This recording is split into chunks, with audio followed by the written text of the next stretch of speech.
Do you hear my We're fan? on. Oh, shoot, we're on. Do you hear my fan in the background? No. All right, perfect, because it's so hot out here. It's hot. In Long right. Island. It's Long Island, like Long Island. All right, so what's going on, everybody? Welcome back to, this is episode 4 now of Redemption Stories, and we're pretty dang excited. I think this is the first episode that Elena and I have actually started on time. So big shout out right there, right? Constantly improving. And the premise behind this show is pretty interesting. It's all about taking your pain and turning it into power. So today I'm really excited about like the introduction that we've got geared up for you all. We got something ridiculously cool. I can't wait for us to unveil it. I've got people streaming on Instagram right now, so I'm just letting you guys know, if you're on Instagram, get over to the YouTube channels, get over to my YouTube channel, get over to Elena's YouTube channel. If you go and follow us, that's where you're going to see the comments happening and popping off. That's where there's going to be engagement. That's what we're going to be paying attention to. That's where our eyeballs are. That's where you want to be. All right. So without further ado, I'm going to let Elena introduce herself a little bit, and then I want to do the thing. I'm going to click the button. Elena, what's going on, everyone? My name is Elena Tang, and Marlon and I have been just really appreciative and excited for this podcast. Every single week, we're always talking about how we could help people add more value and just continue to listen to people's stories and turn their pain into superpowers. So thank you for joining us. All right, so Elena, can I click the button now? Please, yeah. All right, we are so hyped about this. So we're gonna let the podcast introduction begin. Take a look at this, and then we're gonna break down exactly what this is before we get into the meat and potatoes.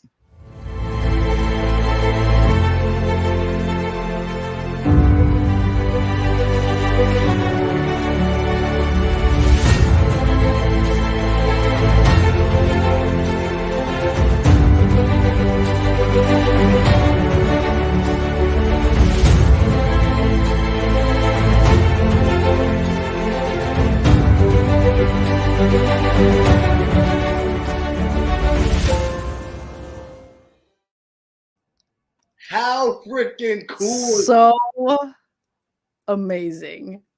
That is so insane. What was your reaction when you first saw it, though? I'm curious. You saw my reaction, like in our group.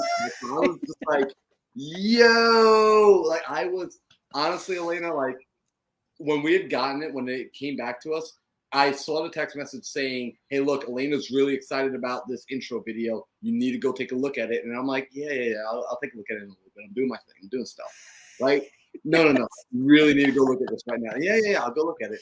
And then, like, I see you getting inside there and you're talking about it. I'm like, all right, what the heck's going on? I was like, bro, hurry up.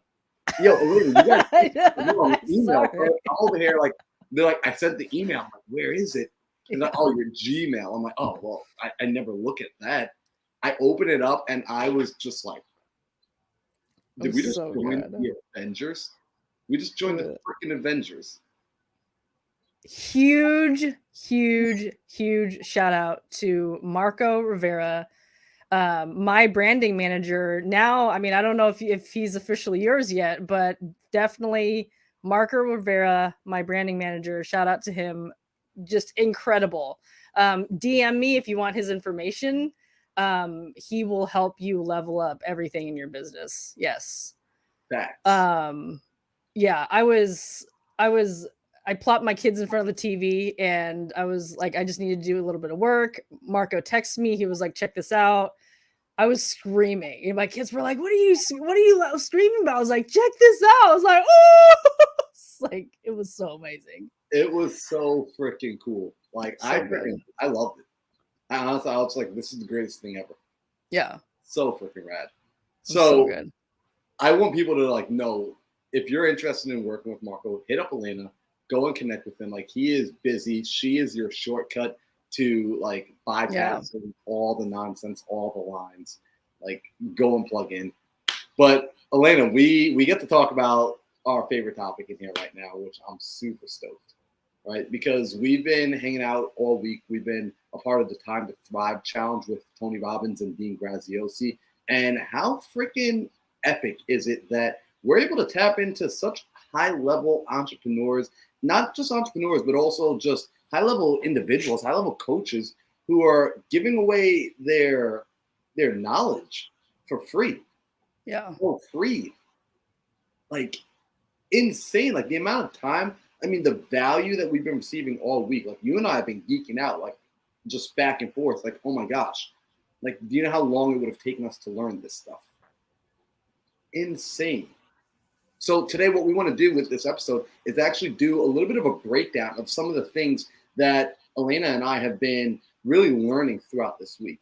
Share this knowledge because what we're seeing is we're seeing a shift in the marketplace. And it's not just a shift in the marketplace. I also want to acknowledge that this is a shift in just humanity at this moment in time, right? We've had different times where we've had the Industrial Revolution, right? We're now in a new age. We're in the age of information. We've been in the age of information since I would say probably about like the early 2000s with the dot-com boom. However, our traditional infrastructure, our schooling, our education system hadn't quite made the change. And if we look through history, we actually see this is a repeating pattern. When times change, it takes the infrastructure a bit of time to catch up. So last year we had COVID-19, and for a lot of people, it was a very unfortunate situation. But for others, it was something that propelled their futures forward quite drastically. And what I would say a benefit that came from COVID-19 was it forced the acceleration of everybody moving into the age of information, of everybody moving into this age of self-education, of we're now seeing, this was really cool, Elena. I know you weren't here for this because you don't wake up at 4 a.m. like I do because I'm crazy. But in our morning mindset coffee group this week, we were talking, and Yatang, she actually said one of the biggest takeaways I've been having this week was, you know, I looked at taxi cabs and how Uber has replaced taxi cabs. I look at how the new largest hotel company is a company that doesn't even own any real estate. It's Airbnb. But now we're watching the toppling of the traditional higher education system. Colleges, right? The new Uber of colleges is self-education. And we're learning from people that do it the best. And the way they're teaching it, and this is what I think is so freaking cool, is they're teaching it based off of what we talk about here, where you turn your pain into a power. You turn your mess into a message. So I'm looking forward to diving into it today. I mean, I got my notebook because I've been taking notes like crazy, like a mad. Got mine too. Oh, let's go. So, you know, where I really want to start off today, if it's cool, unless, is there anything, Elena, because I can, you know how I get on these topics. No, you roll, bro.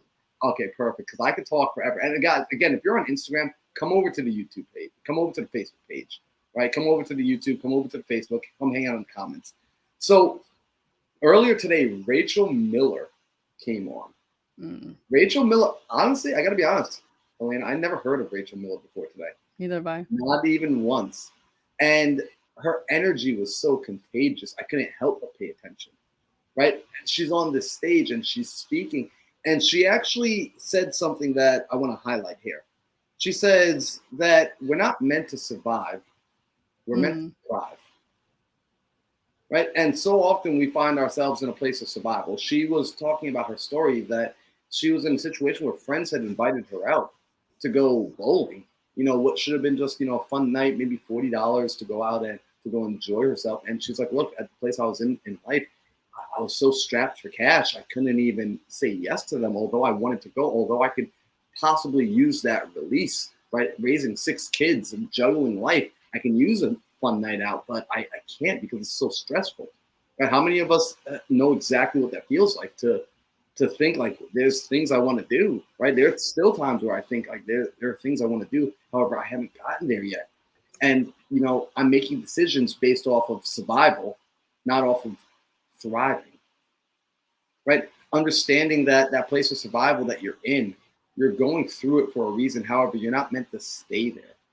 And I thought that was just so interesting because it's a reminder that although now we see what she's doing, we see the level that she's at, we're hearing how they're able to make sales and she's making millions and she has millions of followers on social media across multiple platforms, that it started from a place of, I can't even afford to go out on the weekend. right? Like, Elena, how many people do we talk to that, this is a commonplace, that their starting point, they think there's something wrong with them because their starting point is essentially, look, I got nothing. Yeah, so many. It's insane. And I want people to understand that that starting point is actually exactly where you should be, right? That's where you're at, is where you should be. And there's nothing wrong with that, right? You're in the right place at the right time. If you're on this call right now, if you're listening to something like this, there was a reason you were being called to this, right? There's something inside of you that ultimately needs to be woken up. And Elena, I really want to mention this, right? Because this was super cool to me. It was Matt. I believe it was Matthew. It was either Matthew or still Rachel. I think it was Matthew. So Matthew McConaughey. Hmm. He mentioned something. I think it was Rachel actually. She mentioned something that, sometimes we feel like, but my story isn't valid, right? Like my pain point isn't valid. What I'm going through, like you don't get it. Like Tony Robbins, like he had to move around all the time. Dean Graziosi, his parents were constantly getting married and divorced. Matthew McConaughey, his father died. Like my story's not that bad. Nobody died in my story. I just need to suck it up. I just need to suck it up because it's not that big a deal. How many people discount their own story? Everyone. A lot of people do. Right? A lot of us. We discount. Can I be honest with you, Elena? I discounted my story. I discounted the fact that I grew up. So for anyone who doesn't know me, I grew up I'm in the house I grew up in right now. I'm actually home in New York for a few more days. And I grew up in a pretty middle-class neck of the woods, right? We never really wanted for anything. Like nobody starves in my story, right? Nobody dies in my story.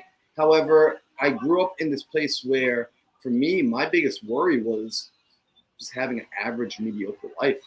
It wasn't like I was worried about like where's the next meal going to come from, like that. I just can't say that was my story. However, there's a lot of people moving through life in this silent desperation that I found myself in, just thinking, is this it?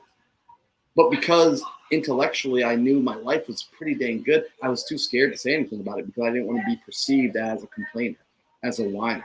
When on the inside, I was miserable. Like I really wasn't enjoying the status quo. I didn't create this. I didn't vote for this. And it's funny because now that I start sharing that, I actually find that people resonate with that. That there's a whole group of people that I looked at and assumed that they had it all figured out, that they were okay, that they didn't need any help, are raising their hand saying, wow, me too. Me too. Yeah. And this is, we've talked about, this is precisely why we wanted to create this podcast, right? It's everyone loves the after story. Everyone loves the success stories. The people who succeed love to share their success stories. I get that, right? But at the same time, the reason why we wanted to emphasize and focus on the pain is it's bringing those people that have succeeded and bringing them down to a place of humanity so that more people can resonate and connect with them. Right?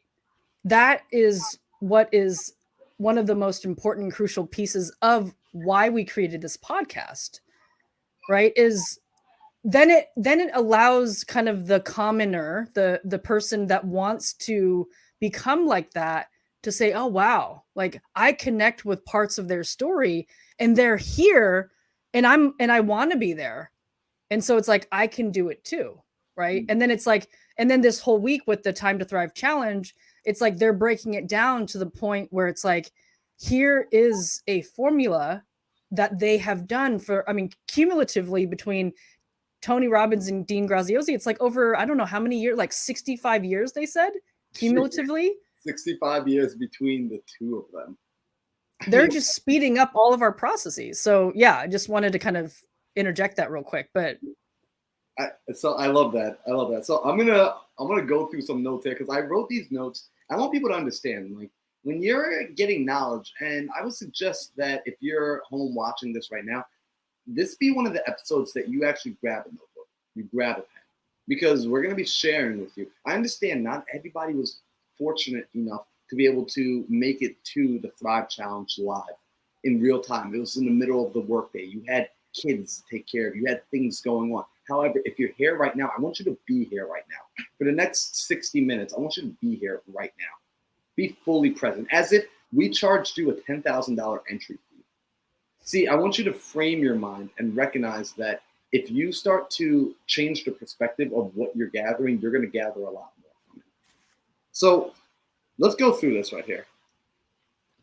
When we look at redemption stories, we're always talking about how can we turn our pain into a superpower. And I want you to understand, I want people to understand this, and this was something Matthew McConaughey said. It's so important that you personalize your story, you personalize your pain.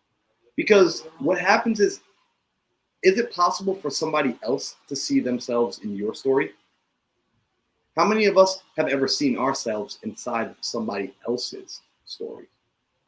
How many times have you ever watched a movie and you resonated with the main character, with the protagonist? All the time. Right? It happens to all of us. So it's important that we recognize and we don't discount our pain, that we recognize that, hey, it's a part of our person, right? And we make it personal. We share it. We share that because it can be a bridge for somebody else. It's so important. Like when I heard him say that, I was like, wow, really, somebody like Matthew McConaughey, he understands the celebrity that he has. He understands his position that he's earned in society based off of his work. And even with that, he still comes to a very human level that we're all able to connect because of his pains, because of his low points. See, I can't connect with what it's like to be a world-renowned international celebrity. Not yet. I don't know what that feels like yet. I being honest.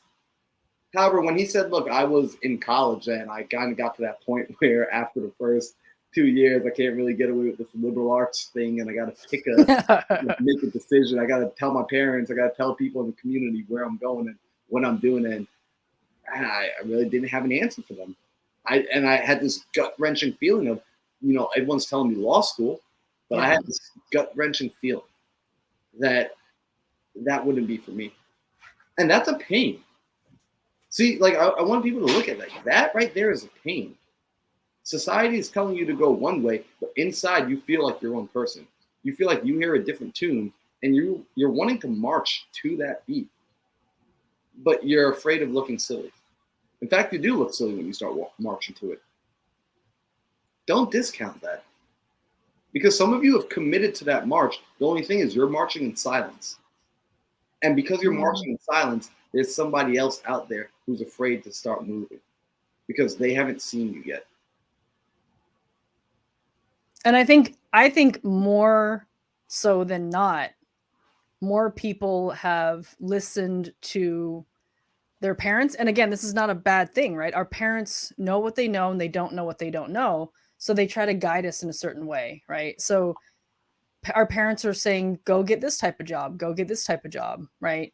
And then a lot of people, they're like, okay, well, they look at the sort of traditional routes of employment and they do that, right? They get a high paying job. Oh, and then it's like, well, you got all of your benefits and your whatever 6-figure income or all that bonuses, all that stuff. And then it's like, there's a little bit of you that just doesn't feel like you're fully alive. And it's not necessarily just about the job in and of itself, but it's like, you knew that you were meant for something a little bit bigger. And I'm not even knocking on people that have W-2s, but yes, Marlon is international.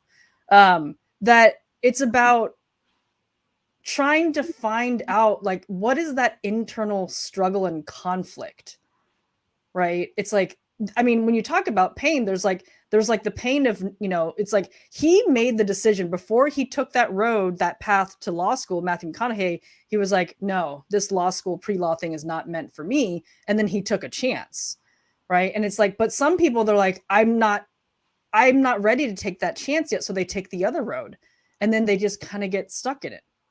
And then they get stuck and they go really, really far out.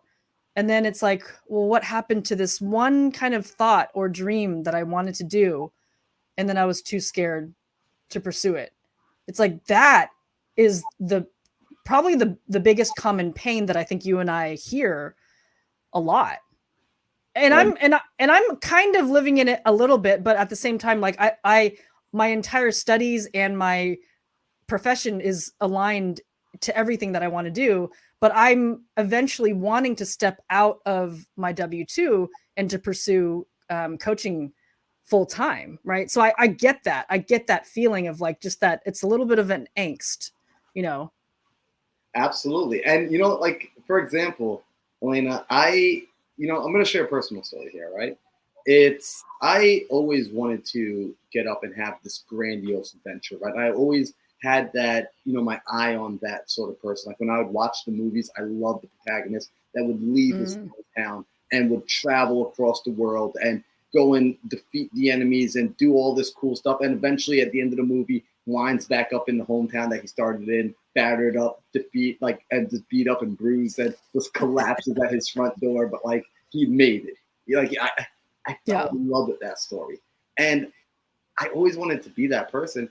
And when I started to look at my life, Elena, because I wanted to be that person since I was 10 years old, and I turned 18 years old, and I was like, all right, I'm going to leave and go away to college. Well, I went to community college. Well, when I finish up with my 2 years of community college, then I'll go away. Well, I went to community college in Manhattan and, went back and forth every day. Well, after I'm done with college, I'm going to go get my own place. And then I found out just how much rent in New York was. And then, well, you know what? I'm just going to keep working. I'm going to save up money. And then I got into a relationship. And I found an amazing woman that had 2 kids. But then due to that relationship, the kids couldn't be more than 25 miles away from dad. So I'm just going to figure out how to make it work in New York. And then that relationship ended.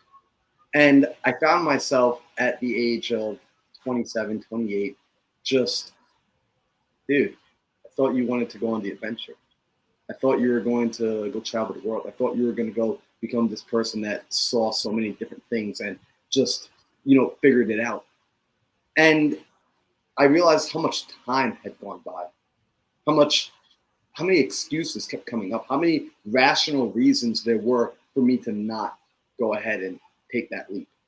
And then I decided no more. I made a decision. See, I had to learn how to make a decision. I had to learn how to commit regardless of the result. See, a lot of people are waiting for a guarantee. Right? I can tell you the only way you get a guarantee is to sit your butt. I was going to say a curse word, sit your butt on the couch and do nothing. That's how you get a guarantee. Because you are guaranteed to not get what you want. If you don't, guaranteed nothing. You're guaranteed to lose. You're guaranteed to get nothing. You're guaranteed to stay the same if you don't make a change. Yeah. So I decided, I circled. In fact, I'm looking at the calendar on my wall over there. I circled a Sunday on that calendar. And it wasn't a Sunday far out. It was a Sunday just maybe about 2 or 3 weeks later. And I said, I'm leaving on that day. I'm leaving on that day. I made a decision. I committed to that decision. I just made it. And now, Elena, I wish I could tell you like everything was worked out peachy perfect afterward. Elena, I made that circle and I forgot about it. I actually started getting back into my old life because this is what happens. Yeah. Right? The routine starts to pull us back in. The vortex starts to pull us in. The mediocrity starts to pull us back in. The day-to-day pulls us and sucks us right back in. However, I made a decision that day and I took action. See, I actually circled it. And my calendar is somewhere I have to see it every day. So what starts to happen is the Saturday before the Sunday that I leave, I'm looking at my calendar and I say, holy crap, I'm leaving tomorrow. And because I saw that, and because I had taken that action to stand up and declare that I was leaving in the circle the Sunday, guess what I did? I packed my bags that night. Whoa. Loaded up my car. I didn't pack the bags like a week prior. I didn't like do all that preparation work. I packed the night before. And I got into my car and I started making the map on how I was going to get from New York to Arizona. The night before, Elena, I started planning it the night before. I have a question to ask you, right? Because this is what comes up a lot is people are like, I'm scared to tell my family. I'm scared that my family will judge me. So they stay in these cycles, right? Of like just whatever. And like they fear the judgment of their family and their friends and their high school friends. Like, why? So my question to you is, that process, right? And you're like, you look at the calendar, you're like, this is something that I've been wanting to do night before, and you're like, you just pack up. Did you have a conversation with your family and friends? And what was that like? Honestly, Oh, you didn't even. I told my mom. Obviously, Okay. she's the only person I told. Whoa. See, here's the thing. Mm. I was done looking for the verification and the co-signing from everybody else, because the co-signing. Here's the truth: we all know where to go to get the answer we want to hear, but the answer we need, right? We got to get that internally. We have to get that internal. And Matthew McConaughey said something that really resonated with me. He said, "Are you brave enough to sit down and listen to those thoughts that come to you at 2 a.m. in the morning?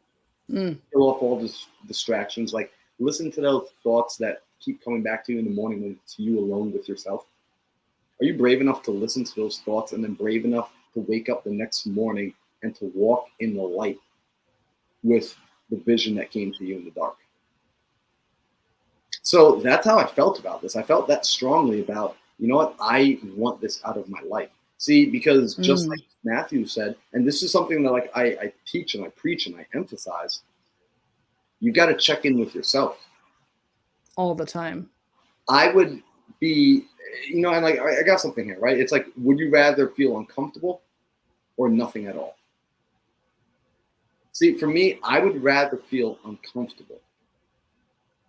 I would rather feel uncomfortable than to have that feeling of, I wish I knew. The what if.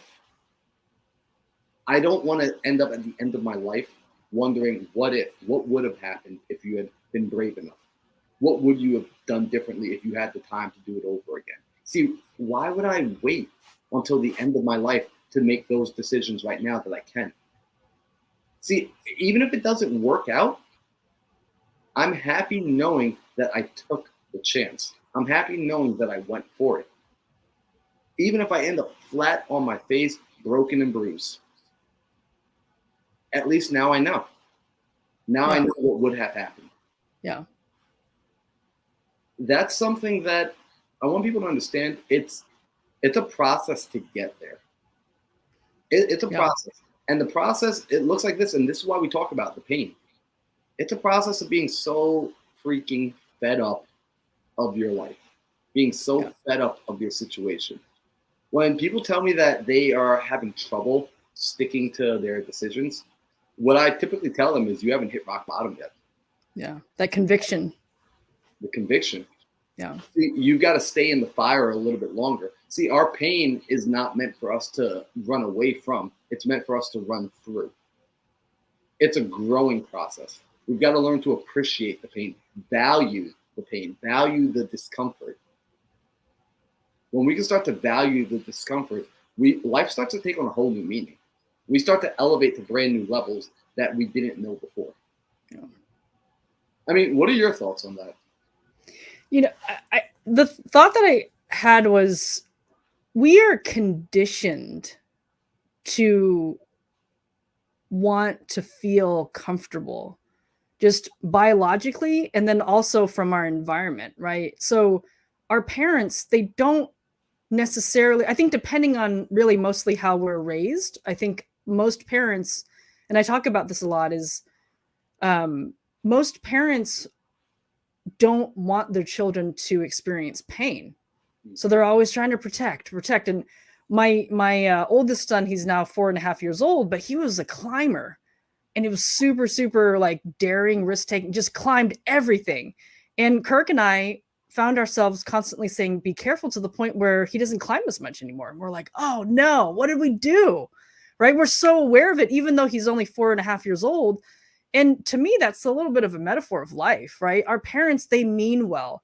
Again, our parents know what they know at the time, and they don't know what they don't know at the time, right? And so our parents, they told us to get these certain jobs and to, don't take too many risks. And a lot of what I thought about had to do with when we did that mindset Zoom with Patty Obi. And she talks about delusion. Remember, you had commented on that too. It's like, this whole week I've been thinking about, you have to be delusional in a good way. Because I think that typically when we hear the word delusional, we think of like, oh, crazy people or whatever. And it's like, but when you think about all of these trailblazers, all of these people that have done incredible things, right? Everyone that created something new and, trending or whatever, right? I mean, even just people historically, Martin Luther King Jr. He created a revolution, right? The civil rights movement. And it's like, but so many people thought you're crazy, right? But he touched on a pain that other people were experiencing because he knew that it was wrong, right? And I'm not going to get into this whole thing, right? But it's like, but it's so many people in history have had in some ways, quote unquote, delusional dreams. And how do we qualify what is delusional, right? And it's like, the delusional is, it's like you yourself think, I have this idea, and you're like, I don't know. And then you share it with other people, and then other people like, I don't think that's a good idea. Like, guess how many people probably said that to all the ideas that are now, the leaders in whatever of our industries, right? Electric car, oh yeah, right. Going to Mars, oh yeah, right. All these things. And so even with Tony Robbins, like I thought about you when Tony Robbins said that he started at age 17. And I'm like, my brother Marlon's, you just turned 29, right? Yep. And I'm like, man, when I was 29, I like still didn't really have an idea of like what my true passion was. Right. And it's like Tony Robbins started at 17. And he's been impacting people ever since. And it's like, you kind of think like, what would he know at age 17? But it's like he believed so hard in himself and in his delusion, quote unquote. Like a lot of people probably thought, what the heck can a 17-year-old teach me? And he's like, I don't care. This is what I'm passionate about. This is what I want to do. And now that he's in his, I don't even know how old he is, to be honest, like 17 years old. And so the question that that we want to ask you is like, what is your dream that you feel like is a little bit delusional, but you just can't let go of? Right. And like, that's like, we would like DM me, if you want to talk about it and you don't know exactly how to kind of lean in a little bit more to your pain and lean a little bit more into your delusional dream. Marlon and I would love to hear what that is and maybe help you kind of lean into that a little bit more and sift through some things to see what you can do from it. Because we're all about delusional dreams. Every stinking day. So every day we have found that, and Elena, like I love what you said. I actually wrote down a note. You sparked something into my mind, right? A question that I want to ask the crowd here. And I want to make sure that when I ask you all this question, right, write this question down. Hold on to this question, right? Because Elena asked you an amazing question, right? Like, what is your delusional dream? What is the thing that you would chase after if you knew that losing wasn't an option? Right? Like, let's just take losing off the table. It's not a possibility anymore. Now, it doesn't matter how long it's going to take. I'm just telling you that eventually you will win. What is it that you would actually begin to go after, knowing that eventually it would be yours? Right? See, the thing is, there's an answer that comes to most of us that we know what that answer is, but we're afraid to admit that we actually want that. We're afraid to admit that that's our true desire. Right? That's something that we've got to work on.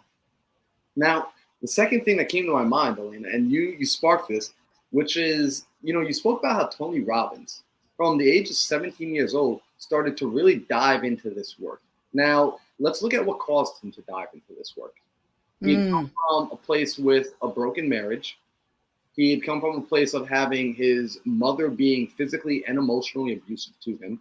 He'd come from a place of having different stepfathers, and the stepfathers, they themselves weren't successful, so they felt like failures as men. So they weren't necessarily projecting that positive role model, male role model trait, because they in themselves were feeling defeated. So they were going through pain, but they did not express the pain in a healthy manner. So it was just manifesting itself as more turmoil in the house.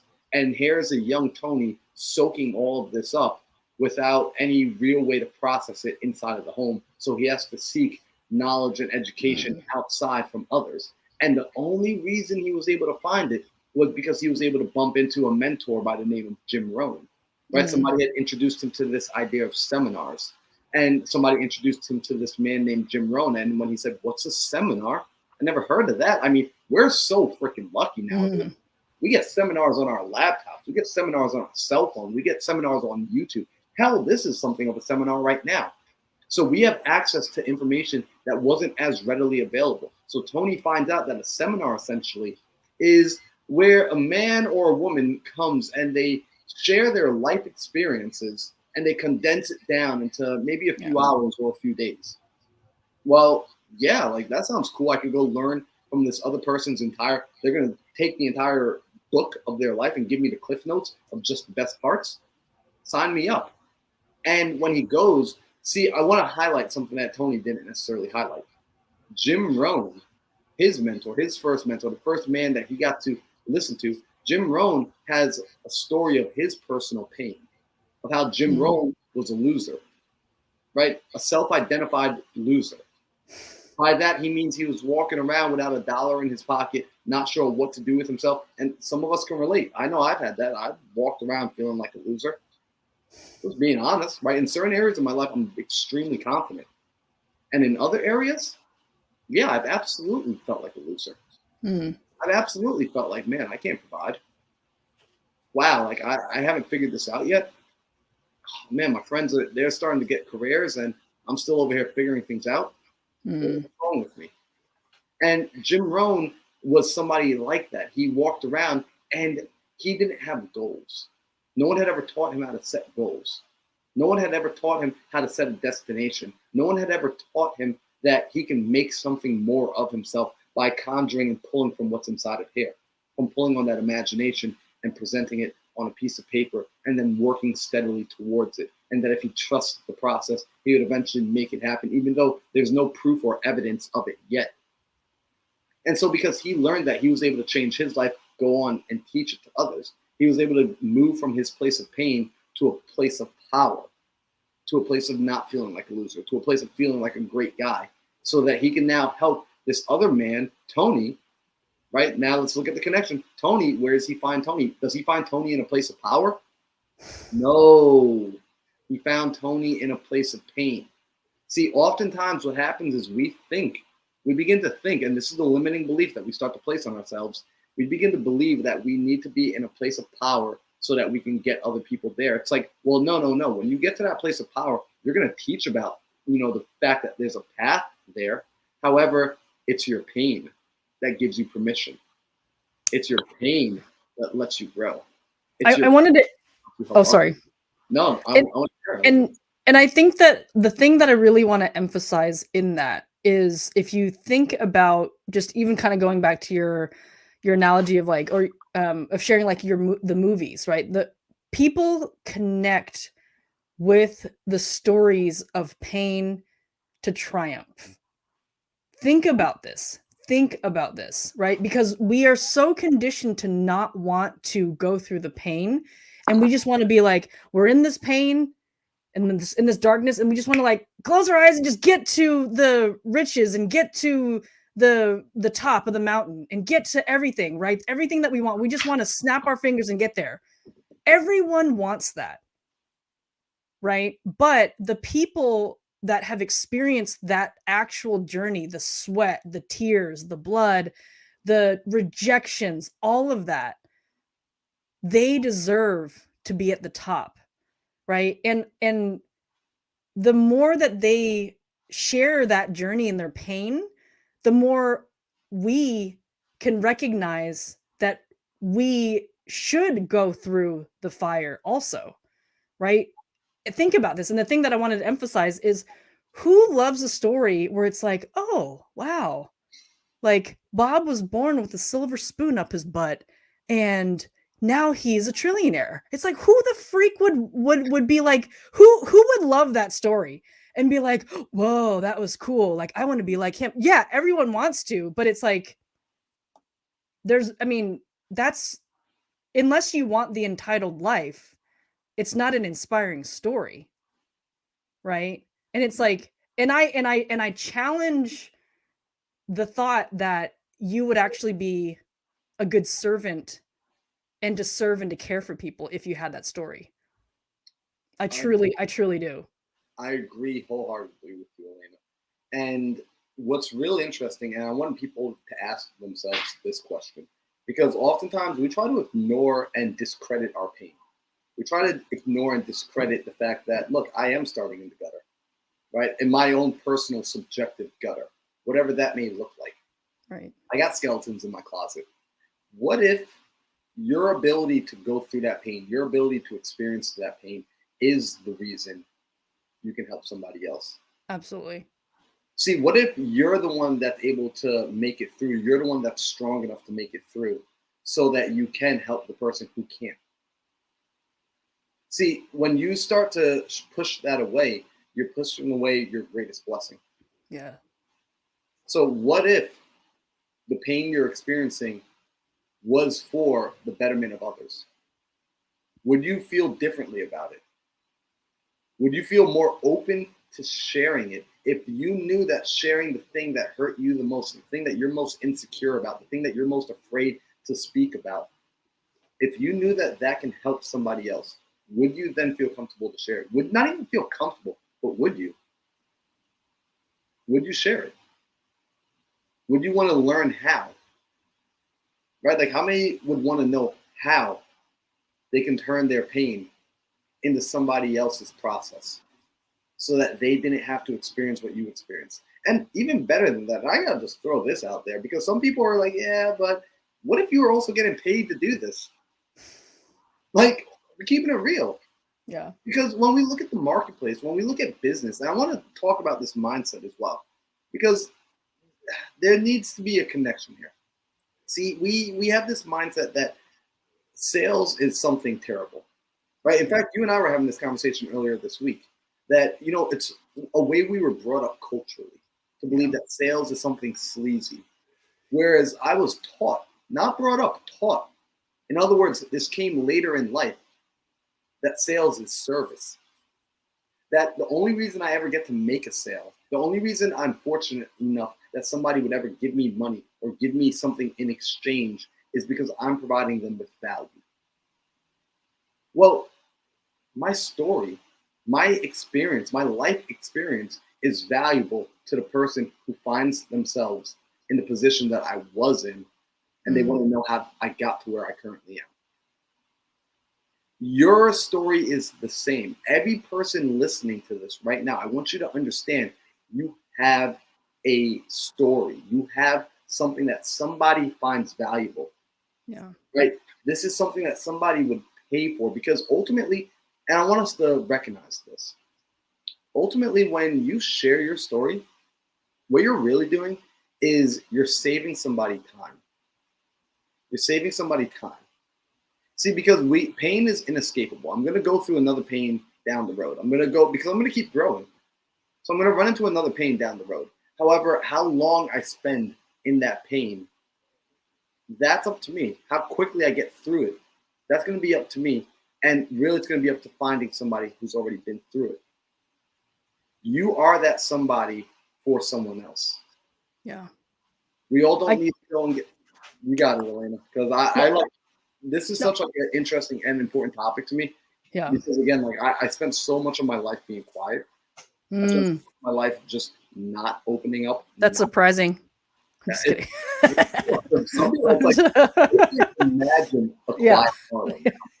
No, I mean it's a beautiful transformation, right? It's like you're no longer, you're no longer in your shell. I didn't know you before, but it's like that's cool that you share that, right? Because it's like I mean, and then even your origin story when we talked about it in episode 0, it's like your nickname was Moody Marlon. I was like, that's shocking. It was my high school superlative. It was awful. Right. And the thing that I wanted to emphasize earlier was I was in because I signed up for the VIP, so I was in the Zoom chat, And I just kept on typing, we need you. We need your story. Like just whoever, because I saw a lot of people that are like, I don't know what to offer. I'm too old. I'm too this. And I just kept on typing, we need your story, like capital NEED. Like, we need your story. We need your story. Because guess what? Like, and in my profession as a social worker and as a therapist, right? Like, the thing that makes me the most sad, and the reason why, I mean, a lot of why I got into this work, right, is even if we think about just suicide, when people reach the point, their lowest of low, and they're that depressed, guess what they feel? They feel alone. They feel like no one else feels their pain.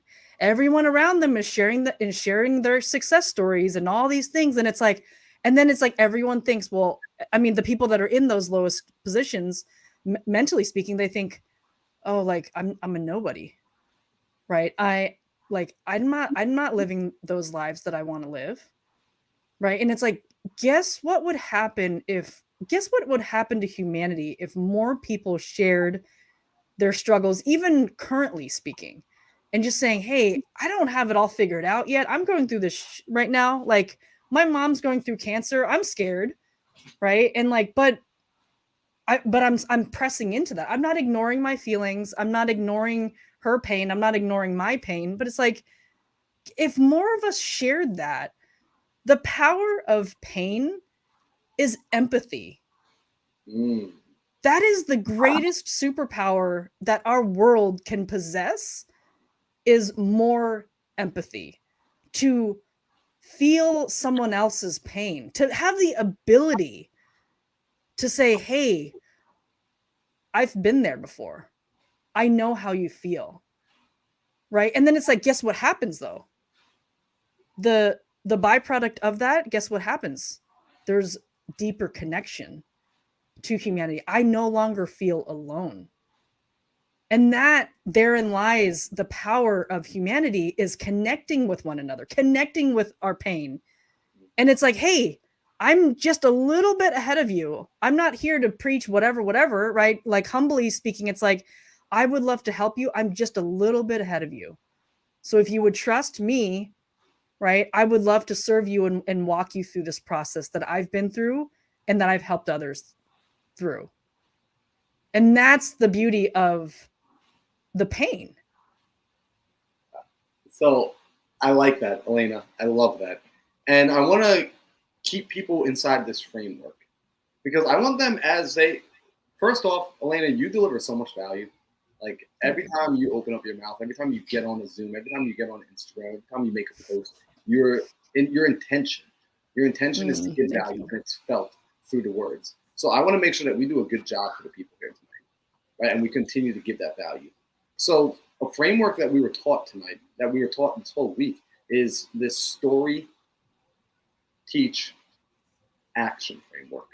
And essentially the story is the part we've been speaking about so far here. So if we were looking at this as just 3 steps, and I would write this down, I would take notes, everybody.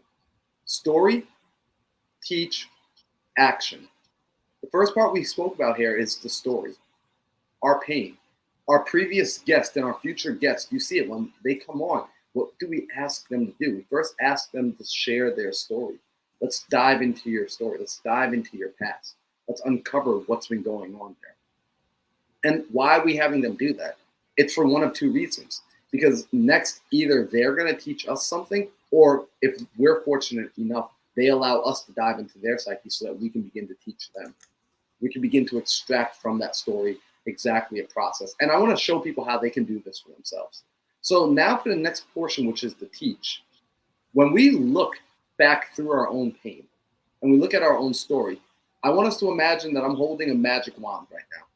And I can wave this magic wand, and this magic wand is going to send you back to your 20-year-old self. You're going to be able to hang out with your 20-year-old self for an afternoon. Maybe you're a little bit younger, so maybe you're hanging out with your 15-year-old self. Maybe you're a little bit older and you're saying, I'm hanging out with my 25-year-old self. The point is, you're going to get to hang out with a younger version of you. It's only going to be just for one afternoon, however. And that afternoon, you're not going to get a whole lot of time. So what is it that you would teach your younger self, given the opportunity to spend that afternoon with them?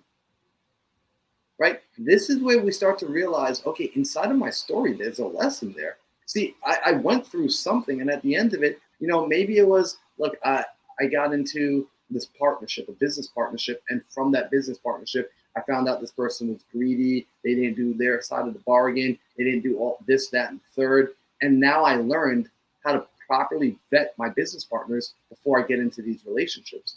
Who else thinks that would be pretty valuable of a lesson to learn before you get into a bad partnership? Or maybe it's, look, I went through the process, the pain of staying comfortable.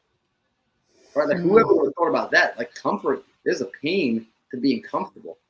Right? Like, look, it doesn't feel like a lot in the beginning. It's kind of like, someone just like tapping you on the side of the head. No big deal in the beginning. But dude, how would this feel after an hour? What about after a day? What about after a week? Now this would be like a migraine. This would start to get really annoying. Right? So now I can start to teach, look, I went through that process and I can show you how to make decisions quicker. I can show you how to become okay with letting go of the results, still being attached to the process, but be detached to the results. So ask yourself that question. Write it down so you don't forget it. Give yourself time to think about it later. If you can wave the magic wand and you're capable of being able to spend just an afternoon with your younger self, what would you teach yourself? Elena, I'm curious for you. If you could go backwards in time, I want to hear your answer. If you could go back in time and hang out with like a 21-year-old Elena, what would you teach her? Oh, man, it's like half a lifetime ago, literally. I think it was in my early 20s that I was kind of really trying to discover my superpower at the time, actually. And I started going to therapy maybe like mid to late 20s. But I think I would have started a lot earlier going to therapy and just healing those parts of myself that just from my, childhood pain and traumas and whatnot. Like I think I would have started a lot earlier to doing that. Yeah, just as a little bit more of a simplistic answer. What about you? I love your answer, by the way, that you would go back in time and you would teach yourself to start asking for help. It sounds like you would teach yourself, and how freaking powerful. I'll answer. I'll share in a second. However, I just want to highlight something that I recently interviewed David Meltzer, phenomenal human being, and he told me that if he wished he learned one lesson sooner for business and life, he would have learned to ask for help sooner. So I think it's really on par that your answer is in alignment with that you would have gone and sought help. You would have gone and found the therapy, found the mental strength to now start to tackle some of life's earlier challenges and really start to process those sooner. Yeah. At the time there weren't enough people around me that were going to therapy. And I'm not saying that I needed to depend on that, but it's just like, the stigma still exists right now where it's like, oh, mental health, like, oh, you're crazy if you have a therapist. Like, you're crazy if you don't have a therapist or if you've never had a therapist. Like, I'm saying that jokingly, obviously, but it's like, that should be the norm. And I'm going to continue to repeat that. Right. So what's yours? So what would you teach your 15? Yeah, I'll still go and talk to my 20-year-old self. Yeah. There's still some time in between me and him. And what I would do for me personally, I would go back and I would actually start to teach that 20-year-old self the things I'm teaching my people now. I would start to go teach them new habits. See, I would go and start to teach my 20-year-old self the habits of the highly successful individuals. Because what I realized the difference between highly successful people and the average individuals it's not necessarily being born with any innate talent.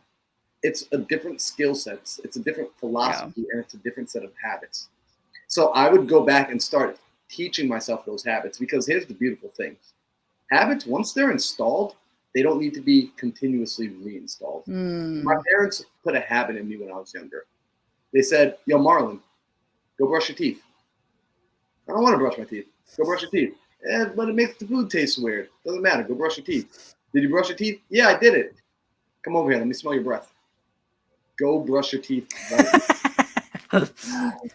So I resisted. However, Yeah. at some point, it got into me. Now, I don't think about it anymore. I wake up, I brush my teeth. Before I go to bed, I brush my teeth. If I'm out on the road and I happen to have a toothbrush with me and I just ate a meal, I brush my teeth. I don't think about it. I just do it. It's a habit, and it serves me well. I haven't had a cavity ever. It serves me extremely well. So when I look at what I would teach myself if I went backwards in time, is I would begin to give myself those high performance habits. Mm. And it's funny because this is exactly what I teach now. Right? As a coach, as a high performance coach, this is exactly what I install into people.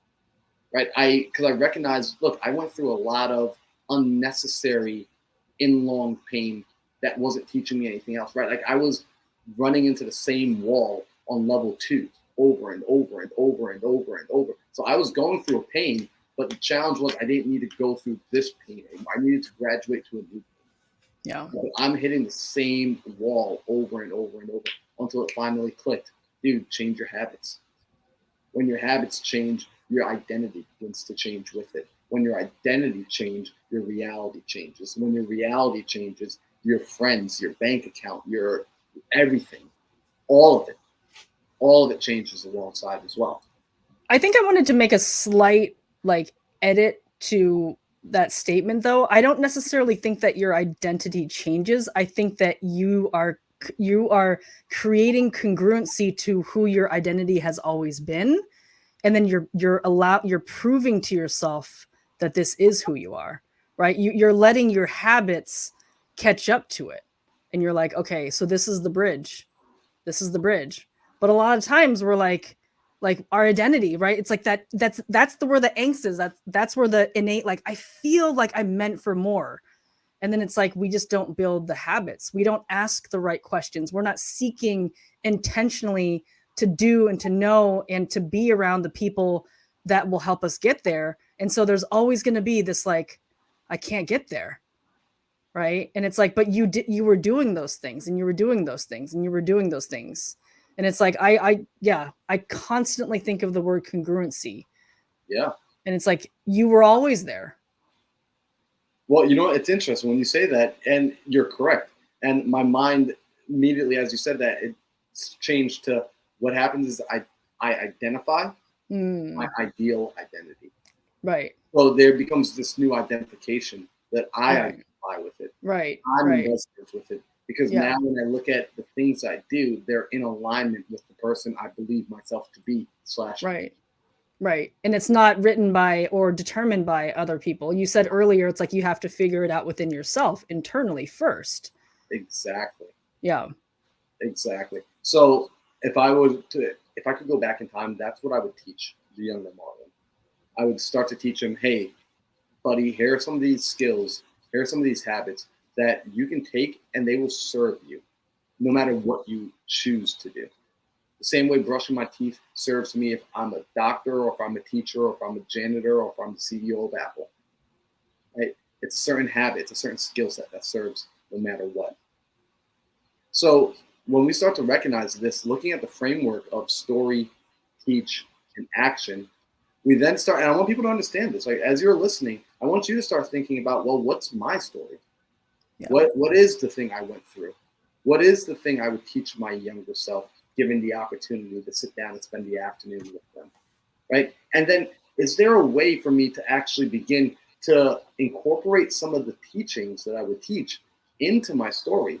And this is where it starts to get fun, because then we get to start plugging the two in, right? Because then I get to start telling people about, in my story, how I drove from New York to Arizona and how on this journey I began to find myself. And during this time, I started to have to create morning rituals and morning routines for myself.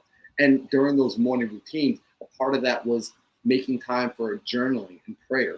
And that was a part of me asking myself, what do I want to create? And why do I want to create it? And finding out that one of the skills of highly successful individuals is being able to check in with themselves. As basic of a skill as it sounds like, it's not a skill that the average individual is doing. The average person is checking in with everybody else. So when we're talking about trying to build a new life, we've got the same old person trying to build a brand new life, and we're going to start to be out of alignment. This is where we see the lack of congruency. What are your thoughts there? No, I mean, everything that you said, I agree with. It's building that, the word that I think about when I think about, your character is it's congruency. It's intentionality. And that's hard to do because we're swept in so many different directions, and then we always wonder, well, why am I so far from my dreams? Well, you never set your sails. You weren't intentional about it, right? And I'm like, it's not a blaming thing, but it's like and a lot of, we talk a lot about, like, well, you know what you know and you don't know what you don't know, but it's like, like you said earlier, this is kind of like a seminar. Like, we're trying to create opportunities for people to learn what we've learned personally, professionally, right? In our studies, like how intentional we've been in what we've tried to learn, and to help other people, help ourselves, and then also help other people. It's intentionality.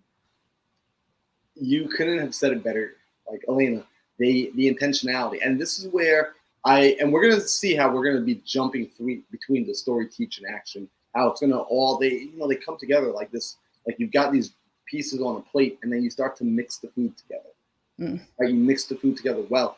And you ultimately, you still do follow a certain way of doing things. It's like, I might get a scoop of the mashed potatoes, and then I stick the fork into the chicken. And then after I do that, I take a sip of the drink, right? I'm not necessarily going to pour the Sprite all over everything. Like, that would be insane. But maybe I mix the mashed potatoes and the chicken up a little bit more, right? And that's the story, teach, action. So when it comes to the action, we want to recognize that as we then take people through our story and we start to teach them, right? And as you all start to teach other people, you give them a call to action, right? For example, right now, and I want you all to prove to yourself that you're capable of action. I want you to take out your notebook, and I want you to write down the thing that stood out the most to you. And we're going to hang out here for a second. So I'm going to give you time. I want you to actually write down on a piece of paper the thing that stood out to you the most. And if you've been taking notes this entire time, like, I know Andrea is in here. I know Andrea is taking notes right now. She's amazing with her notes. I want you Andrea the Great. Andrea the Great. I want you to comment right now what your biggest takeaway is so far. All right, put it in the comments. See, the reason I need you to do this isn't for us. I need you to do this for you. I need you to show yourself that you are capable of action, because you're already here. See, Elena and I, we're going to have a good time whether you do or not. I'm just going to be honest. Like, I love getting on these lives. I love doing it. I love working on my ability to communicate. I love refining the knowledge that I'm building from studying the greats, the Tony Robbins, the Dean Graziosi, reading the books, writing the notes. I love it. Now, what I want to see you do is be intentional about what you're doing here. Are you here to learn? Are you here to grow? Are you here just to be purely educated? Or are you here to be entertained? Is this just background music for you? Right? I think you could probably find some more interesting background music. If you find us as good background music, that's pretty damn interesting, actually. Comment if we're just background music. I'm very curious to find out what you listen to on the regular. So take action right now. And I'm not asking you to do anything crazy. I'm not asking you to pull out your credit card. I'm not asking you to go out into the streets and shout from the rooftop what it is you're learning and what you're passionate about. But I want you to share right now. Share your biggest takeaway so far. Share the note that when you're looking in your notebook, you're like, this is the one, right? Andrea says creating congruency to, let me actually make this full so I can see it here. Oh. She says creating congruency to who I have always been. I have always been Drea the Great. I absolutely love that, Andrea. Right? What else do we have? Elizabeth says, my story. Elizabeth is seeing that her story is powerful, that her story is meaningful, that her story has the power to help somebody else. Right? So we have a few people on here live right now, but I only see 2 comments. So do we see when they talk about the ratio of why people could be in a room, why they can have a seminar full of people? And oftentimes we get this.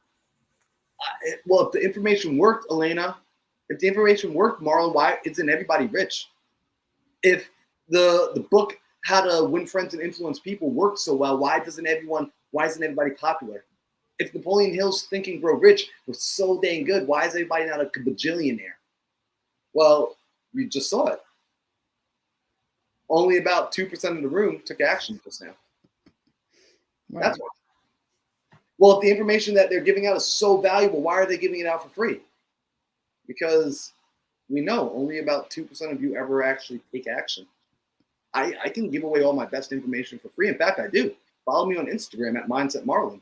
I literally share some of the things. Some of the things I share is what I pay my coaching clients. They pay me. Right? My coaching clients pay me for some of the same information that I give away for free. Right? The only difference is my coaching clients are people that take action. So I provide to them a deeper level of support. I'm willing to invest my time, energy, effort, and network into them to really help them install those habits. I'm able to provide them with more support because they're somebody worth spending the time on. Right. So let me ask you all, who are you in this scenario, in this world of people that some take action and some don't? I'm going to roll this banner up again, right? Would you rather feel uncomfortable or would you rather feel nothing at all? Because the choice of inaction is choosing to feel nothing at all. And the people that choose to feel nothing at all, well, they don't really choose to feel nothing at all. The people that feel nothing at all, Elena, where are they? On their couch. 6 feet under. They're 6 feet under. Yeah, oh, yeah. They're dead. They're in the graveyard. Those are the only people that feel nothing. So I have a question, right? I'm going to ask, sort of an audience question. So that question of, can you put that banner question up again? What would you rather? Right. So I would venture to guess that someone in the audience or someone that's watching this recording is saying, but I'm already uncomfortable, Marlon. I already, you don't know my story. I'm already really uncomfortable. I'm already going through a lot. I don't have it. I don't want to feel more uncomfortable. What would you say to them? Oh, that is so good, Elena. And that is somebody. There is somebody that's thinking like, well, I'm already overwhelmed. I'm already stressed out. I'm already doing as much as I can. I'm doing the therapy. I'm taking care of the kids. I'm washing the house. I'm working. I'm paying the bills. I'm making sure we don't get behind on any of the payments. Right. I am at the end. And here's what I would honestly tell them. And honestly, Elena, this is where some people are probably going to start to hate my guts. But this is me putting my coaching hat on now for a second. Just being real. This is me putting my coaching hat on. When you think you're at your end, when you think your gas tank is on empty, you're probably only at about maybe 60%. You've got more in your gas tank. See, God made you way more powerful, way stronger than you think. Now, you've got a lot going on and you are stressed, and I will acknowledge that. You've got so much on your shoulders. I will acknowledge that. However, there's a certain sort of healing that happens next, and this healing happens with the support of others. See, this healing happens when you start. If you've ever seen those individuals, I know everyone's not into the military, but if they've ever watched the Navy SEALs, you see when they put the Navy SEALs through BUDS training, there's a portion of the training that is first solo. That's just each individual by themselves. And what they're doing is they're weeding out the people. They're weeding out the people that can't take the initial level 1 stress, right? And as those people start to weed out, now it becomes more intense. They no longer continue to have you work by yourself. Now you get squatted up. Now you join a platoon. Now you have support. So it's you and your team. And you'll see it. They put the logs on their shoulders. They've got to carry the boats over their heads. These are some of the toughest trainings in the world. And they're making you do it with other people because they understand that there's only another level of strength that can be accessed with the support of others. So this is why I go and I have mentors. I have coaches. But I want to get better at my physical health. I have a personal trainer. I want to get better at my mindset and my business. I have a high performance coach. I want to get better at real estate. I hired a mentor. right? I go and I find these people to get me to the next level because I had to acknowledge and I had to look in the mirror and be truthful with myself that the best of my own personal capabilities had gotten me to this point of surviving. Yep. I had only gotten myself up to the point of survival. And now if I wanted to move into the next level, if I wanted to break through into the next level capabilities, I was going to need help. Yep. So yes, I acknowledge that you are there and you're stressed right now. And look, right now we're talking about a pretty heavy topic, and I get it. Right now we're like, okay, we're exposing, we're pulling something out into the light for you right now. So I can promise you, because we're pulling this out, because we're doing this thing right now where we're pulling this out into the light, I just want to let you know, like, this wasn't the intention for today. However, I will let you know that if you need the support, reach out to Elena, reach out to myself, whoever you resonate. If you resonate with one of us, if you resonate with the both of us, reach out to us offline, right? We can work with you, right? Because I understand right now, I'm not just going to expose your wounds. I'm not just going to open the wounds up and walk away, right? Imagine your surgeon did that. Imagine the surgeon just opened you up and then walked away. So we're not going to just open it up and walk away. So there is support if you need it. So Elena, you're absolutely right. So to that person, I would say, look, I know you're going through something. Now you need to get just a little bit more uncomfortable. And that little bit more uncomfortable is what you said earlier, Elena. It's asking for help. Yeah. Actually now sharing how much stress you're truly under. Stop being afraid that you're going to tell somebody and they're going to take advantage of you. That's the scariest part of when you're feeling so fragile, like you're a house of cards. Because that's how I felt. Like, literally, like, it's just like, wow, someone can really take advantage of me right now. I'm stressed. Yeah. I'm not making my best decisions right now. I'm worried. I'm thinking everybody's out after my money. I'm thinking everybody's out after, like, they just want me to do stuff for them because I'm friendly. I'm stressed. So I get it. So that next level of discomfort is going to be now being able to raise your hand and saying, help. I need help. And I'm willing to do what I need to do to get out of this hole. I'm willing to do what I need to do to get out of this situation. I'm at rock bottom and I want to go somewhere else. I think about this story in the Bible, and I'd love to answer Andrea's question, but I think about the story in the Bible, and I want to say it's in Matthew, where it's the story of the paralytic, and it's like Jesus comes and he's ready to heal people, right? And then the paralytic is there, and he's like, I want to be healed, right? And then his friends are there, like, don't you want to be healed? And he's like, I don't know, right? And it's like the beautiful part of that story is that his friends carry the paralytic. He's on his mat and he's carrying him to Jesus to be healed, right? And I think about that, and just like my college pastor, shout out to Ryan Kim, our college pastor, he shared about that, and it's like that was what he was trying to foster in our college ministry, was a level of community where we would do that with one another, right? And I think that really is, I think, the intention of how we're meant to live and support one another, is being each other's mat carriers. And I still remember that sermon like so well to this day. And to answer Andrea's question, it says, what's the difference, or what is the definition of uncomfortable? Is stress uncomfortable, or just a symptom of staying comfortable and knowing there's more? Wow. Such a good question. So do you want to take that, or I got an answer for that? You go ahead. You go. So, and this answer I learned yesterday, actually. So it's a really fun definition that I'm playing with now, and I'm really enjoying it. And I believe it was Brendan Burchard. Brendan Burchard said, and I like to give people their credit, so shout out to Brendan. Brendan, when you're watching this, what up, bro? I love it. So Brendan Burchard said that ultimately stress and discomfort and being uncomfortable is it's a trigger, right? It's a trigger, and the behavior that most people respond to with that trigger is to stop, is to halt, is to slow down. Like, whoa. The stress button's being clicked, right? The discomfort button's being clicked. Let me slow down and stop. Where he said, on the other end, there's a group of people that have learned to identify this trigger, for lack of better terms. I'm trying to think of another word for it, but I'm going to call it trigger for now. That they've learned to identify when stress comes in. This is the proper response is experimentation. In other words, try something new. In other words, try something different. So as you're experiencing this stress in your life, and it's this consistent over and over and over and stress, it's a sign to adapt. It's a sign to create a new response, right? Not react, but to respond, right? Because there are two ways to change. There's a reactive change and there's a responsive change.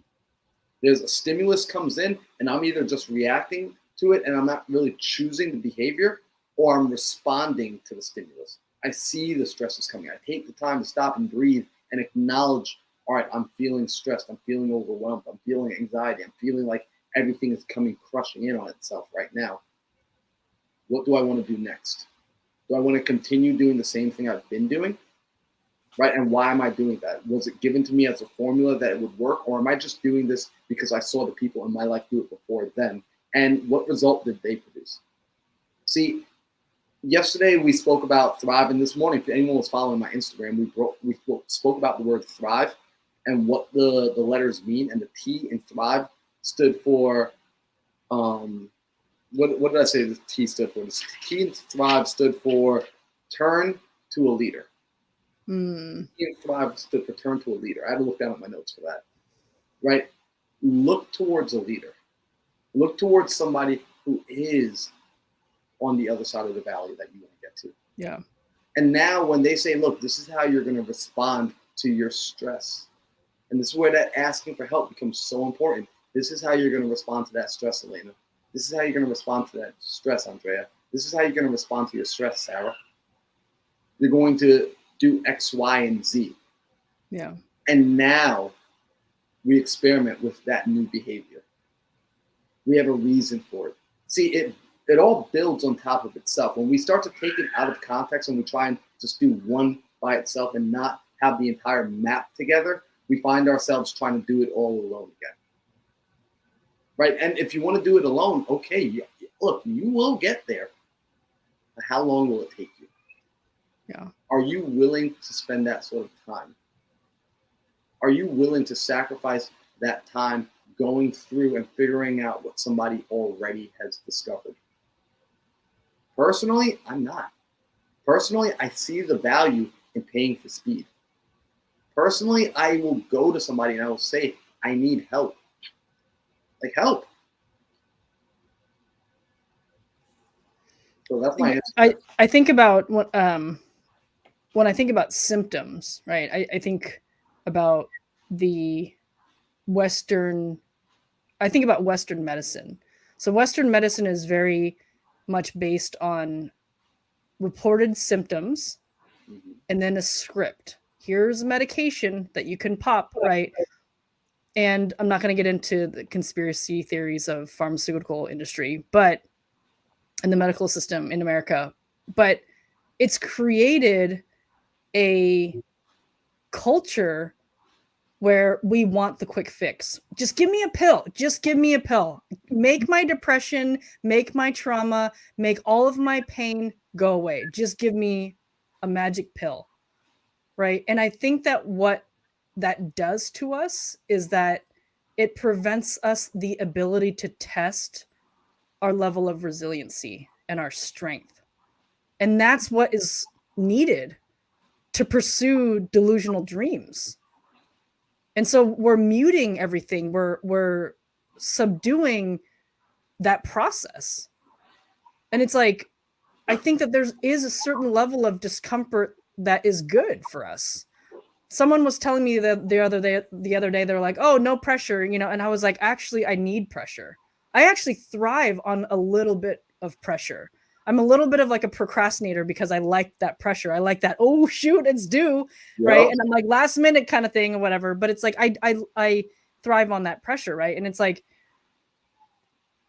the Western, and I'm not trying to knock doctors and stuff, but it's like, and I think medicine is good, right, to a certain degree. But when you think about medications, especially the ones that are like, if you've got a really serious disease, like obviously, giving an example of what my mom's going through, and I was talking to her oncologist, it's like, wow, chemo, it kills. Yes, it's supposed to intend to kill the tumor, the malignant cancer in someone's body, but it also can kill a lot of other things.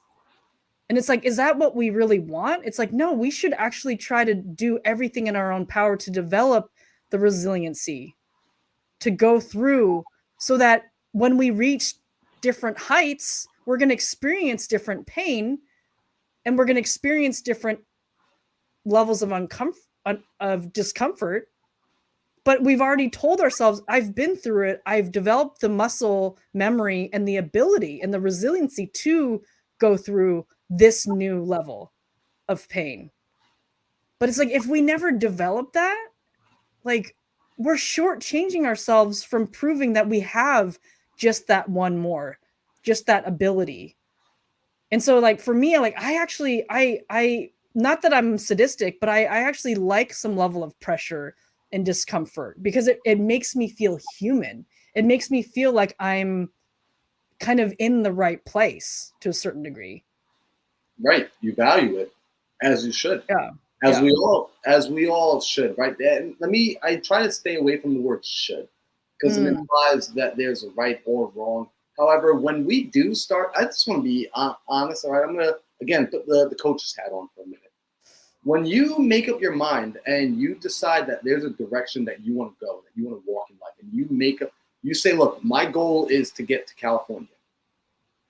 Now, if you start walking north and you're standing in the middle of New York and you just think, I'm just going to march north, I'm going to say you should be marching west, right? Because now that you've made up your mind on where you want to go, you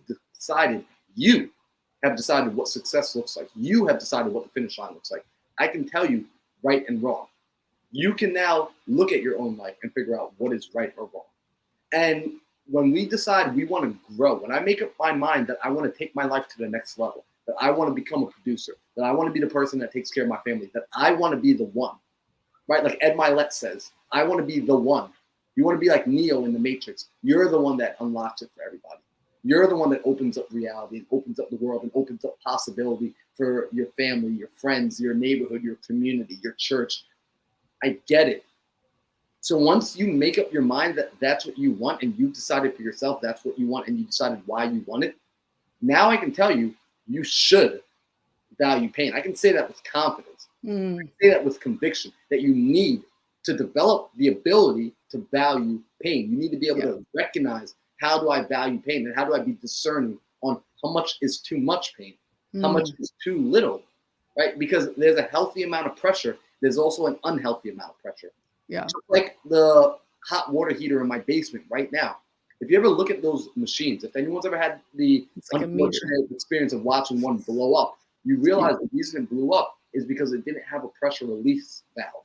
See, it didn't know how to release the pressure. So it took on too much pressure and then exploded from within. Not from without, from within. However, if you don't add that pressure, guess what happens? You don't get any hot water. No showers. So there's a fine balance once you choose to start walking in a predetermined destination. This is setting goals for yourself. Now, I do want to say something, Elena, because you said something and it triggered this thought for me. And this is why the value of asking for help is so critical. You said that there's a certain amount of pain and stress and discomfort that you understand is good for you. And I want to acknowledge the truth of, because some people are like, to your point earlier, well, Elena, I'm in that place right now. Elena, I'm already in the valley. Marlon, you don't get it. Like, I got this bill, I got all this stuff going on. I'm in the valley already. Yeah. I'm already in pain. Well, yeah, but again, what are you missing? See, you're missing that bird's eye view. You're missing that support. Because I think about when I was first getting into real estate and I hired my first mentor. It wasn't Pace Morgan, it was another mentor, actually. I think I've told you the story that I paid, a substantial amount of money to go and get that mentorship. A substantial amount of money that I did not have. And why did I do that? It's because the man that was standing in front of me, that was to become my mentor, so a man that I still work with, a man that I'm going to go see in Florida next week, which is just phenomenal, actually, that I think about how far things have come. When he stood in front of me, See, he said something. He said, "Look, I know what it's like to be in your seat because I sat in your seat 20 years ago. I know what it's like to be overwhelmed. I know what it's like to not have any money, to not know how the next bill is going to get paid, to have kids at home that I've got to feed, to have a wife that's reliant on me. Her only dream in this world is to be a stay-at-home mom." Right? That's what she told me when we got together. She told me she wanted to be a stay-at-home mom, and I'm the idiot that told her we can make it happen. So I get it. I know what pressure feels like. And now he's standing in front of me with the confidence of, look, I'm wealthy already. I've made it. I understand how to get through this. I know the path, and I can show it to you. Yeah. But you gotta trust me. And there's a calm to him. He was no longer in the same pressure. He was no longer feeling the same pain. So I can trust him because he had felt the pain. But I could trust him even more because he's not emotionally experiencing it today. Yeah. Which allows him to give me clear sight. It allows him to give me clear feedback. And this is important to recognize that while you're in your box of pain, this is a cultivating time for you. You're not ready to be pulled out of the oven yet. You've got to stay in the oven a little while longer. What you need is somebody on the outside of the oven that you can trust to pull you out when you're ready. Yeah. And there's another thing that I was thinking about in regards to pain, and we've talked about this before, and they talked about it also in the Thrive this week, is that like what you think about expands, right? You hear that a lot. What you think about expands. So if you're, I'm not trying to especially as a social worker and as a therapist, I'm not trying to discount feelings of pain, right? But when people focus on their pain and they focus on their pain and they focus on their pain and they're like, ow, ow, ow, ow, I'm in pain, I'm in pain, I'm pain. Guess what happens to your pain? Emotionally and physically, it expands.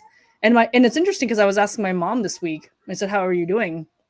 She got her first round of chemo last week, actually, and she said, so like one of the first few days afterwards, she was like, "Oh, it hurts a lot, right?"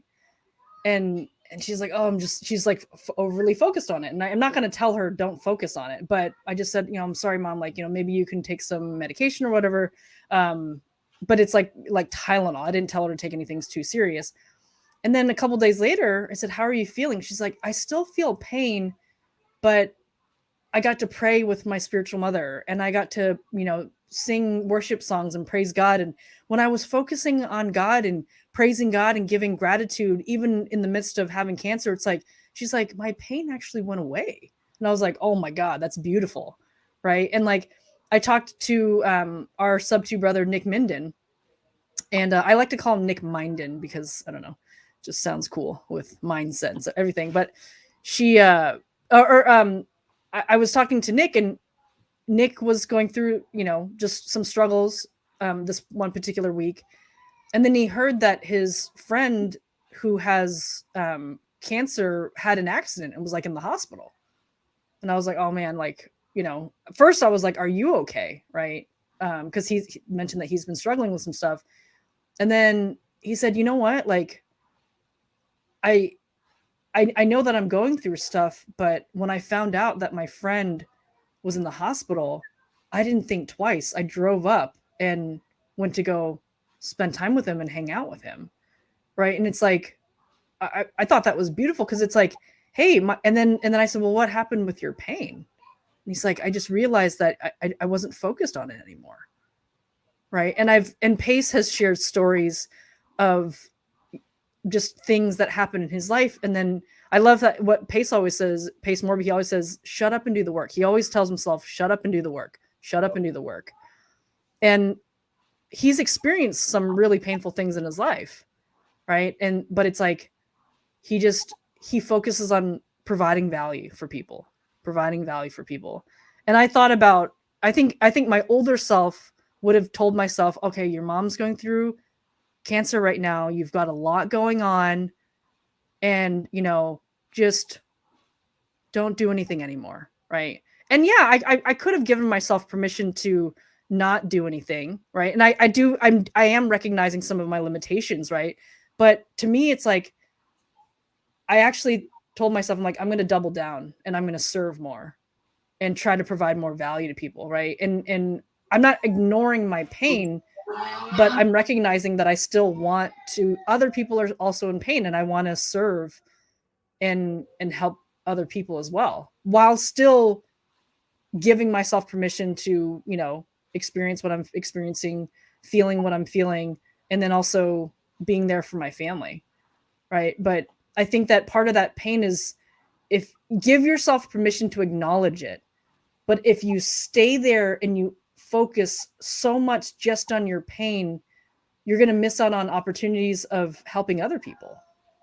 Right. Or even in some ways, I think sometimes helping other people is kind of like helping yourself too.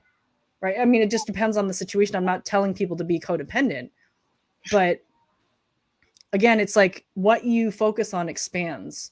So for me, it's like I was going through stuff and I'm like, okay, I still like, so I'm like, I needed to shift my focus to continuing to serve, because that's what I know I'm meant to be created for.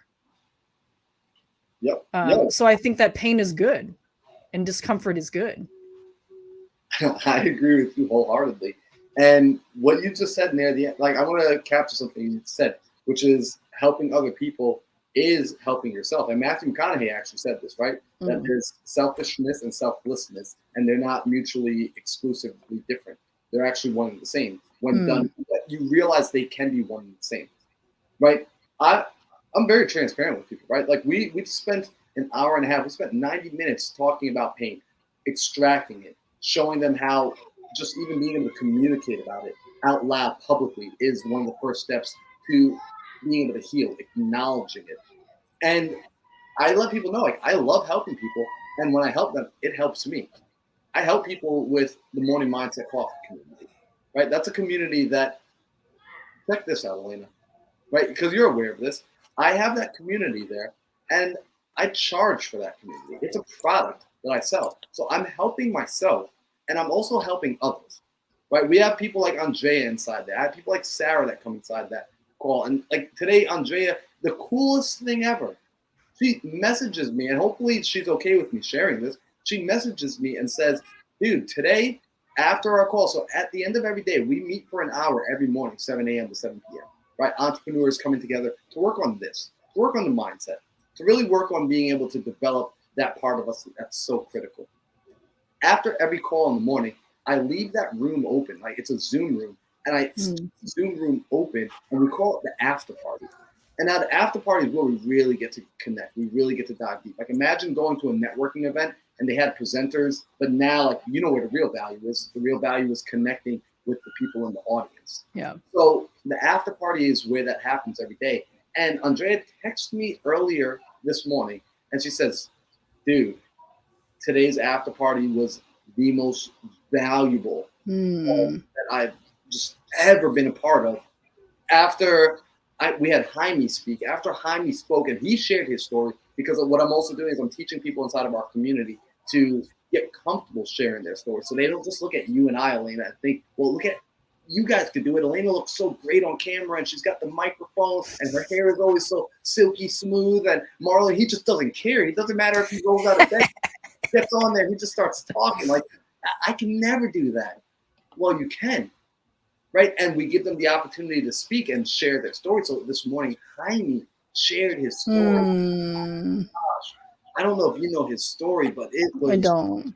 It was so powerful. Like I never knew that story was in there, and what he went through. The people he's going to be able to help, Elena. It's going to be. And she tells me, like, dude, after Jaime shared his story, then Tori came on, and then Tori finally opened up for the first time. And I'm like, who the heck's Tori? She's like, dude, Tori, the one that never says anything, the guy that's quiet. I'm like, that Tori? He opened up, he was sharing. I missed it. And just anything, you provided a community for this to happen. That's amazing. That was a product. That was me also helping myself. That was me creating residual income. Right? I'm totally transparent. I get paid for people coming in there to do that. I enjoy what I do, and I also make money to do it.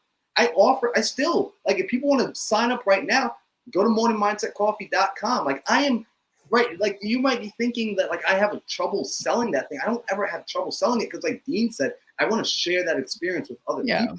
I want other people to come in and experience that early in the morning, getting primed every day, connecting with entrepreneurs who understand the struggle you're going through, who understand and who are willing to give you advice, who are willing to help you stay in the oven a little while longer and to also help pull you out. Right. And that came from, like you said, serving others and also allowing others to serve me. It was this mutually beneficial, Yeah. everybody's rising.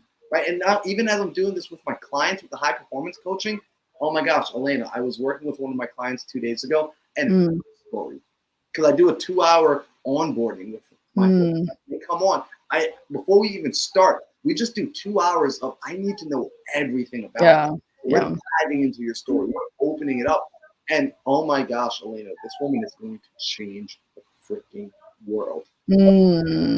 I fell in love with her and her story and her mission. After being able to go that deep with her. And I'm getting paid to do this. Yeah.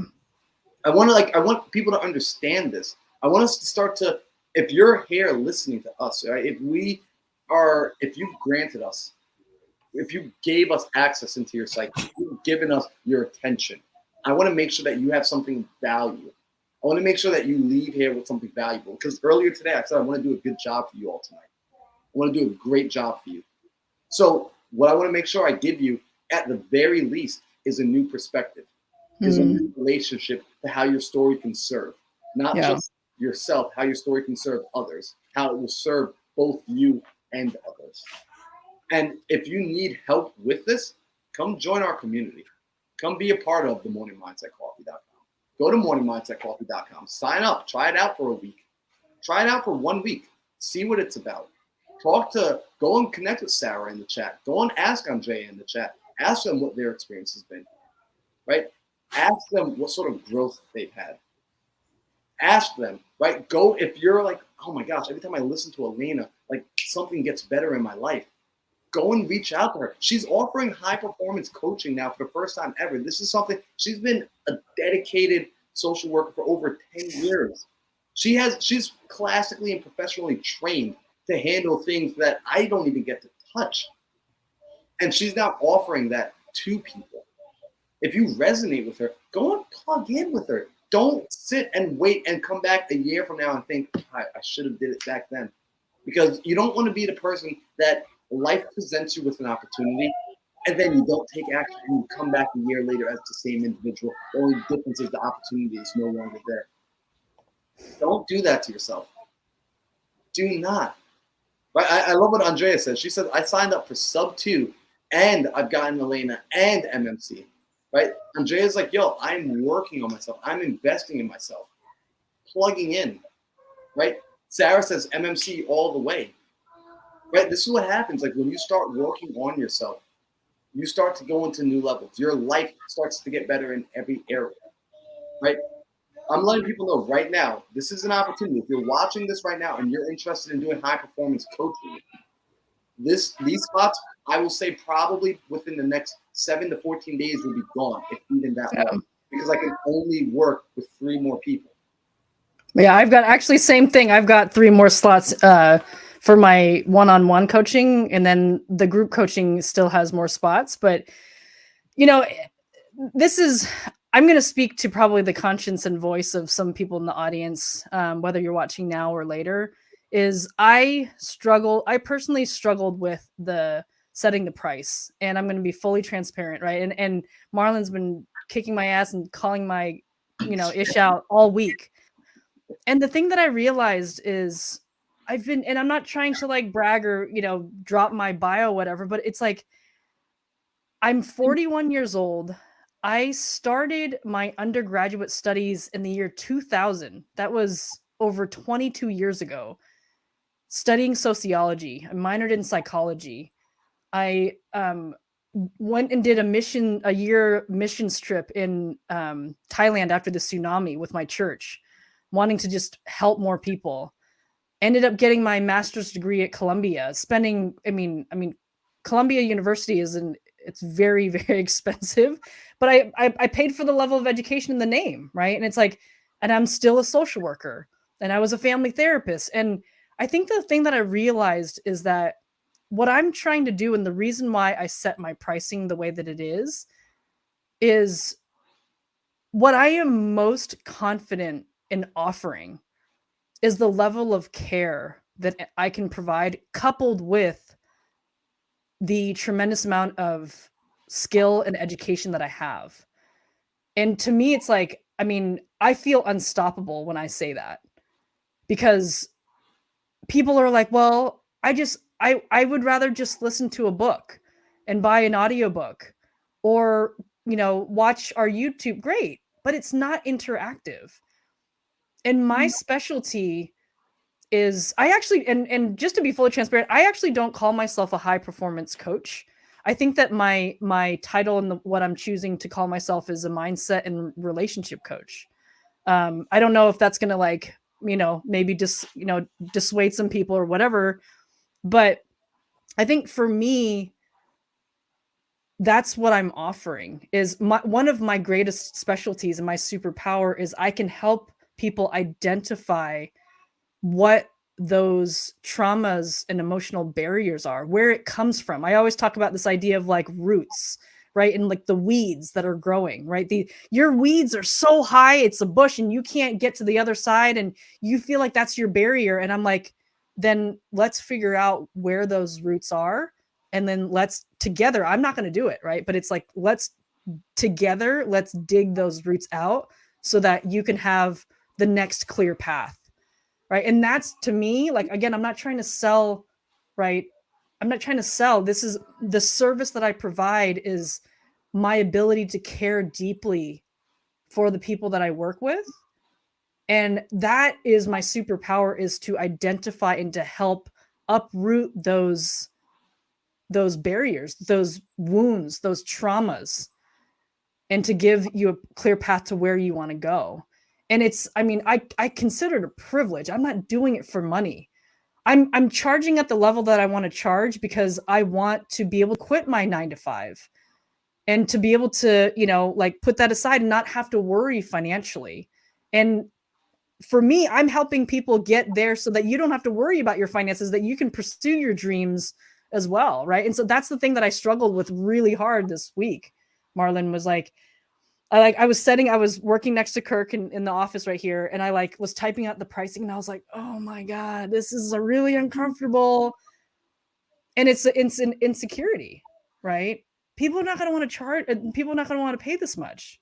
And I was just like, okay, this is like a God-sized amount, God-sized dream. I just like send, and then the next morning I was like, oh my gosh, I got my first client that wanted to sign up for the highest tier level that I'm offering at the guy's size amount, right? And I'm just like, and that was, to me, I was just like, oh, like, it's on, right? And but yeah, it's, I think that what we offer is, especially early on too, what Marlon and I are offering is our passion and compassion for helping people, for helping you.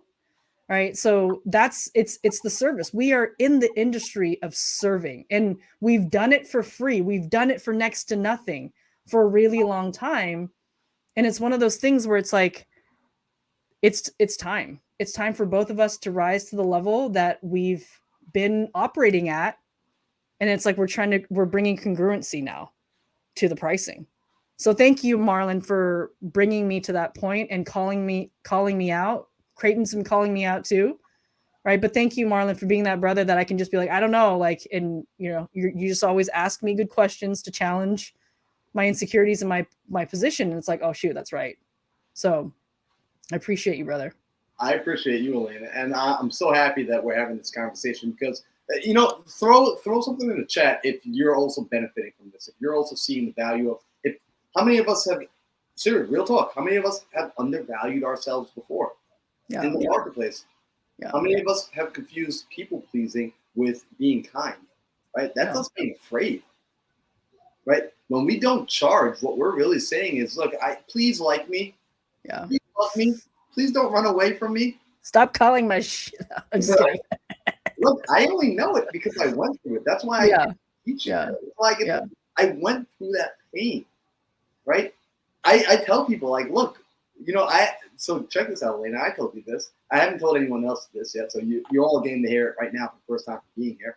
I had one woman ask me, she said, look, I love everything that you do, and I believe that you're the person that can take me to the next level and that you can absolutely enhance my life. And I've been following your social media content. I like just the things I've tuned in have already provided so much value. So I know it's you.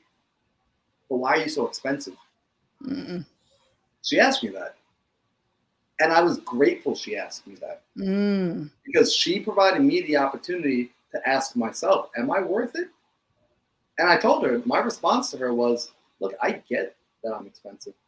I get that this costs a lot. Yeah. However, would you rather get transformation, or would you rather stay in the same place being uncomfortable the way you are currently? You've already told me you've been trying to fix this for the last 2 years.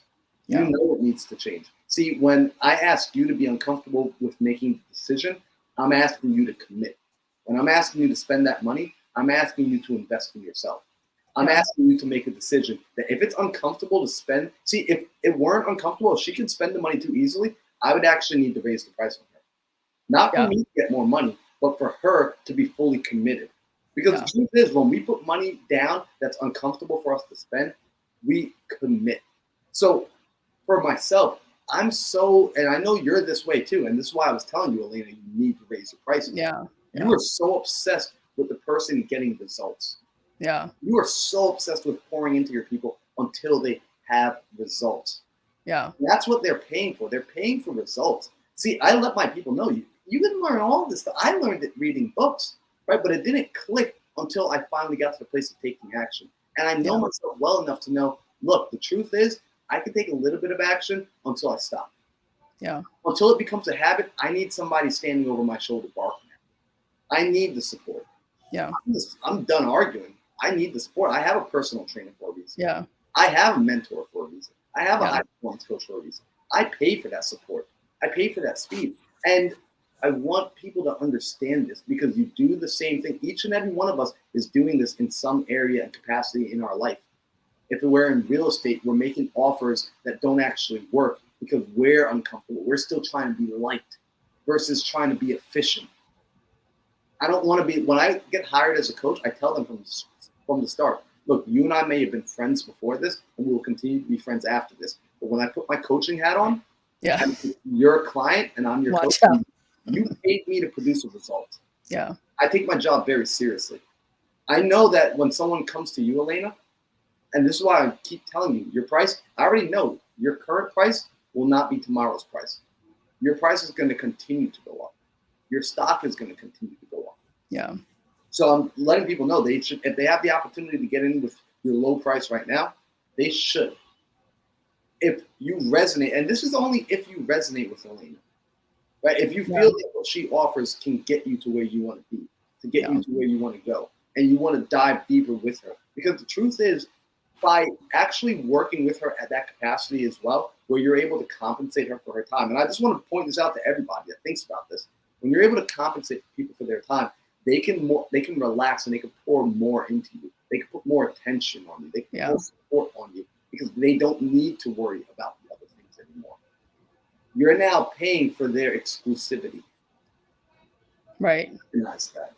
I mean, I created a Calendly link within our Sub 2 community, and I just was doing free one-on-ones, and so many people booked. I mean, it was booked out. Like I created the Calendly link earlier this year, and it was booked out until the fall, like September. People were waiting like in line, right? And then it's like, and then when I start charging, and it was not, and I've been wanting to get this off my chest too, and share this, is that I never ever once thought that when I entered Sub 2 that I was going to do this and do coaching at all. Like, it was not my intention. I think one of the biggest things that I struggle with is, and I talk to you a lot about this, is like, what is the difference between opportunistic and a savvy business person, right? And I struggle with that a lot, because I'm just like, I don't want to be that kind of sleazy opportunistic person. But the more that I realize, and this whole week with the Time to Thrive challenges, it's like, I'm not selling a product. I'm not selling something where it's like, oh gosh, it's that much money, right? I'm like, yeah, it is, because you get me walking with you. You get my skill set and my level of care and compassion. It's like people were lined up, and I'm not trying to brag, but it's like people were lined up waiting 2-3 months to want to talk with me. Right. And so like now that I'm charging that amount, it's like, yeah, it is. Because I get text messages every week of like, you've changed my life. I've gotten this many deals now. I've helped this many people now. I feel like a leader now. I've always wanted to be a leader. I got a text message this week. I've always wanted to be a leader and I never knew how until you, and he wrote, you did something in me. And I said, I didn't do anything to you. I gave you permission to believe something that you've always wanted to believe in yourself. Right. And it's like no longer do I feel like I'm not going to be apologetic about it anymore. I'm going to struggle with it because I'm trying to get rid of this old mindset.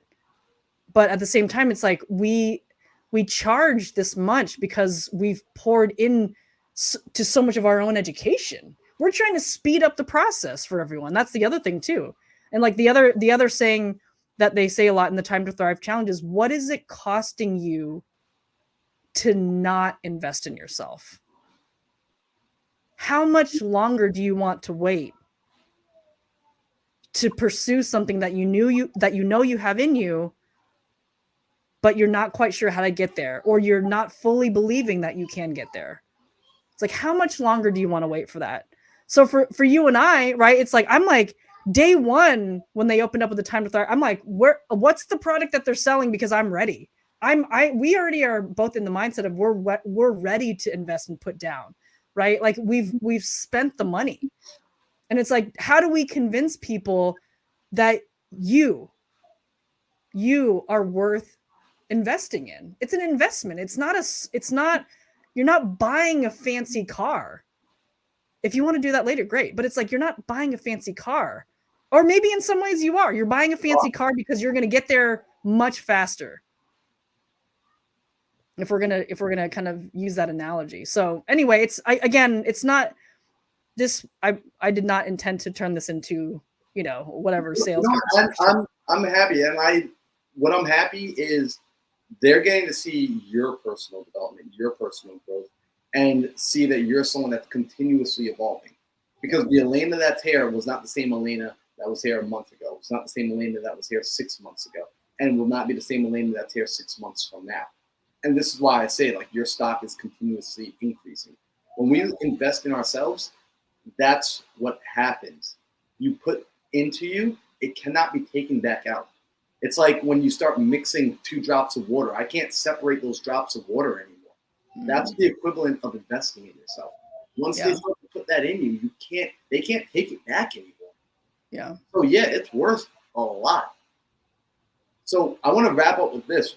Warren Buffett, they started off the week. Tony Robbins and Dean Graziosi both started off with a quote from Warren Buffett, where Warren was giving his annual, speech. He was giving his annual assessment of what he sees with the coming market. And he says, look, guys, you keep asking me what's coming in this downward market, right? What we should be looking forward to, what we should be investing in. He says, look, there are 2 things that you need to invest in when it comes to a down market. Number 1, invest in yourself. Yeah. You are your number 1 investment. You are going to beat the NASDAQ. You are going to beat the S&P 500, right? In fact, Alex Hormozy said, invest in the S&P 500. Yeah, I love that. Invest in yourself. Number 2, start a business. Isn't it interesting how those 2 things go side by side? Because business at first needs you.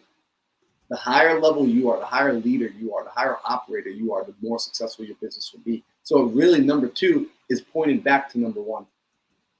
Invest in yourself. Warren Buffett, arguably one of the greatest investors of our time. So if that little man thinks it's a good idea to invest, that little guy who maybe he's brand new on the block, he thinks it's a good idea to invest in himself, I think I'm going to listen to his advice. I think I'm going to I raised my hand and I said I needed help, and that was the answer I got. I think I'm going to take some action on it. So, Elena, thank you so much for us doing this. You are the best freaking co-host. I feel honored to be able to hang out with you every Friday at this time. And we got our book club tomorrow too, which is going to be fun. Oh yeah. It's so much fun. So it actually is going to be, and we're going to be opening up to the Creative Finance with Pace Morby Facebook group and the Sub 2 group. Let's go. We're gonna test that out. Just really try. Again, our desire is always to serve more people. So we're gonna be. This is a small plug. If you want to join the Creative Finance with Pace Morby Facebook group to learn more about creative financing in real estate, this is the book that we're going to be going through. I think it's backwards, but the book is The Science of Getting Rich. I'm sorry, it's backwards. The Science of Getting Rich by Wallace D. Wattles. Literally one of my favorite books. That book had I credit that book with me having taken in about 6 figures last month. Not a brag, right? Like low-key a subtle flex though, because I never got to say that before, so I'm saying it.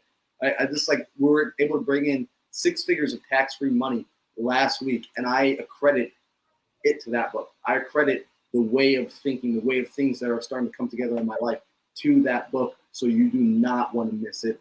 Elena, how the heck because I don't know the answer for this. How are we getting people into that Zoom? Do they have to pay to be there?